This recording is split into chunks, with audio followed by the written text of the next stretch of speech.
দেখেন আমি যাচ্ছি যাতে চাচা পড়ে গেছে রে, চাচা পড়ে গেছে রে। এবারে এটা হলো এবারে চাচা পড়ে গেছে রে।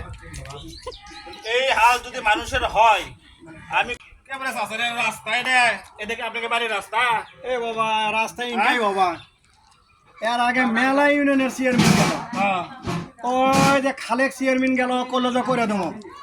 তারপরে তারপরে আলমগীর চেয়ারম্যান গেল কলেজে করে দেবো। নূর নবী চেয়ারম্যান গেল তুইও করে দেবো।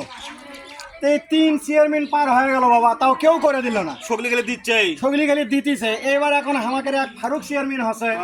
তো ফারুক চেয়ারম্যান অবশ্য চেয়ারম্যানের বয়স আর কেবল কয়েকদিন হচ্ছে, তো ওই অবশ্যই ইউনিয়নের কাজ মোটামুটি করিচ্ছে, তাই একসাথে আরো কর্ডে কাজ করবি। তো দেখো তো দেখো স্যান্ডেল এখন স্যান্ডেলে তুই কি তুলবে পারছিস এটা রাস্তা এটা এখন তো বুদ্ধি নাই, তাই এখন বর্তমান যে চেয়ারম্যান আছে সেই চেয়ারম্যান সাহেব অবশ্য কাজ কাম শুরু করছে।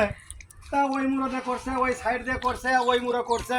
তা আমাদের এটার কথাও কয়ে গেছে, তো এখন এটার কাজটা কতদিন শুরু করে মনে হয় আল্লাহ দিলে করবি হয়তো। দেখেন এটা হচ্ছে যে বাংলাদেশ সরকার ঘোষণা দিচ্ছে গ্রাম হবে শহরে পরিণত।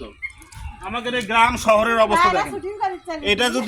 এটা যদি শহর হয় তাহলে শহরকে কি বলা হবে? আমার তো মনে হয় গাবতলী সদর ইউনিয়নের পুরো গ্রামের এইরকম কোনো রাস্তা নাই যেটা আমাদের পদ্মপাড়া পশ্চিম পাড়ার রাস্তা। একটা সাধারণ মানুষ যদি এদিকটা যায় তার পরে যায় পাও ভাঙ্গা ছাড়া কোনো বুদ্ধি নাই। এটা কোনো রাস্তা এটা একটা মানুষ চলাচল করা যায় না বৃষ্টির দিনে। কি একটা অবস্থা! এই দিক দিয়ে সামান্য 100 মিটার রাস্তা, 100 মিটার হবে না চাচা? 100 ফিটের এরকমই হবে। 100 মিটার রাস্তা, এই রাস্তাটুকুই আমাদের ইট পাড়া দেয় না, এটা কোনো সংস্কার নাই। যতটুকু যাই এই 100 মিটার রাস্তা দেখেন আমি যাচ্ছি যাতে চাচা পড়ে গেছে রে, চাচা পড়ে গেছে রে।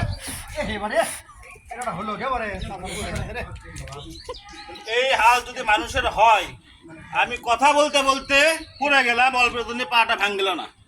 এই লোকটা না থাকলে তো খাম হয়ে গেলাম না। এখন এই দুঃখ কষ্ট আমাদের এই সাধারণ মানুষের দুঃখ কষ্টগুলো বুঝবি কে? অথচ সরকার ঘোষণা দিয়েছে গ্রাম হবে শহরে পরিণত। এটা হচ্ছে আমাদের শহর, এটা হচ্ছে আমাদের ডিজিটাল রাস্তা। হ্যাঁ, যে রাস্তাতে ভালো মানুষ যাওয়ার বাড়ি ইচ্ছা না। তাহলে একটা অসুস্থ মানুষ এই সময় যদি অসুস্থ হয় সে মানুষটা কেমনি নিয়ে যাবে? আমি যাচ্ছি আপনাদের দেখাচ্ছি, কথা বলতে বলতে পড়ে গেলাম, যা কি অবস্থা আমার হলো সবই আপনারা দেখলেন। এই ভাবি, এই রাস্তা তোমাদের কি কি সমস্যা হয় বলো তো? এই রাস্তা তোমাদের বৃষ্টির মধ্যে কি কি সমস্যা হয়? চলাফেরা করা যায় না, অসুস্থ মানুষ দাঁড় হয় না, পড়ে যায়। তোমাদের এই যে এলাকার মেম্বার চেয়ারম্যান, মহিলা মেম্বার আছে, পুরুষ মেম্বার আছে, আছে, তার কি মানে তাদের ভাষ্য কি? তারা না দেখলে না করলে আমরা কেমন করে করবো? মানে তারা করে না, করে দিবার চাই আর করে না। ও দিবার চায় কিন্তু দেয় না। দিবার চাই আর দেয় না। এই হলো আমাদের অবস্থা।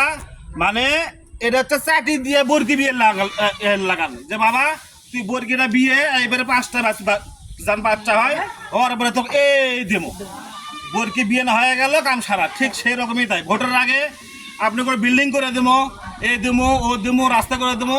এখন দেখা যাচ্ছে বাস্তবে বাঁশ দিচ্ছে, বাঁশ। এই হচ্ছে আমাদের জনপ্রতিনিধিদের অবস্থা, এই হচ্ছে আমাদের গ্রামের অবস্থা। তো আমরা আর কিছু চাই না, এই গ্রামবাসীও আর কিছু চায় না। আমরা চাই সামান্যটুকু দাবি এই রাস্তাটা যদি সংস্কার হয়, ঢালাই না হোক, অন্তত ইট পাড়া রাস্তাটা যাতে হয়। এইটুকু তো আপনাকে দেখালাম, সামনে যতটুকু যাবো একই হালাকি। আরো বেশি এখন আমি যে পড়ে গেলাম সামান্য অবস্থা দেখেন, একটা সাধারণ মানুষ দাঁড়িয়ে থাকা যাচ্ছে না, রাস্তা পিছলে হয়ে যাচ্ছে। আমাদের আর কিছু দাবি নাই, প্রত্যেকটা লোকের দাবি একটাই, এই রাস্তাটা যাতে সংস্কার হয়, এই রাস্তাটা ইট পাড়া হয়। আমরা আর কিছু চাই না। আমি আমাদের সদর ইউনিয়নের যারা কৃতপক্ষ আছেন, আমাদের এমপি সাহেব আছে, হ্যাঁ, উপজেলা চেয়ারম্যান সাহেব আছে, ইউনিয়ন পরিষদের চেয়ারম্যান সাহেব, সবার দৃষ্টি আকর্ষণ করে বলতেছি, অতি জরুরি সত্ত্বে যত তাড়াতাড়ি সম্ভব যাতে আমাদের এই রাস্তাটা সংস্করণ হয়। এই এলাকার লোক